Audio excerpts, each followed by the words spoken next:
Okay, we've got a 67 Chevelle. It was originally an SS396 car, but right now it's got a 5.3 in it, the 4L80E, like a 67 millimeter turbo, hydro boost, air conditioning, and cruise. Got a pretty decent looking dash in. It's an aftermarket LED style dash. Like I said, 4L80E, and this one's about as straight as the other one that we had.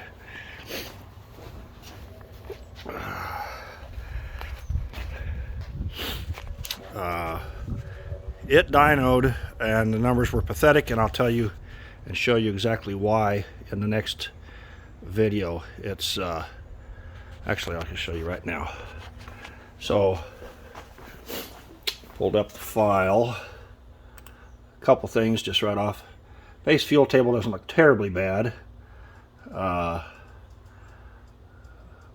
the target air to fuel ratio is kind of an interesting deal. There's about 100 kPa, which is 13 to 1, which is fine. It goes to 12.9, 12.5, all the way up to 285 kPa. That's way too lean. We're shooting for about 11.5 to 1. So it's got issues with that. And then we'll go over to the base spark table. You're going to get a kick out of this one. So the thing idles kind of garbage. So we're about 700 to 800 RPMs, and it's idling about 50 or 60 kPa. So we got 16 degrees of timing there. We got right next to it is 20. Right next to that is 24. So the thing was sitting there hunting and idling. And we have another chunk over here, but 500 RPMs at 100 kPa, 15 degrees of timing. Right next to us 23, and then a 25 and a 24, and then it all tapers up. And then as soon as you get into, he's running about 8 pounds of boost. So when we're up here at 170 kPa, it goes from 17 degrees. He's got 16 degrees wide open throttle. And then we'll look at the spark modifier tables and see what he has versus inlet air temperature.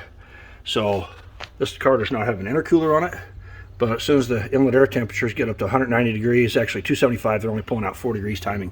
So there's no fuse, no protection on this thing. You should pull out a little bit more timing, actually a lot more timing, based on inlet air temperature, since you do not have a intercooler. So that's just some of the main stuff that I picked up on just from the beginning. So it's got a small cam, and it's about a 228, 230, about 620 lift, somewhere in there, on a 113 plus 3 LSA.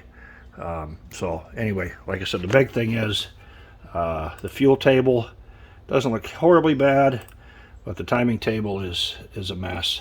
So this guy paid somebody to dyno the thing over in Kansas City, and this is what he got. So enough said on that. We're going to start playing with the file and see what we can do with this dude.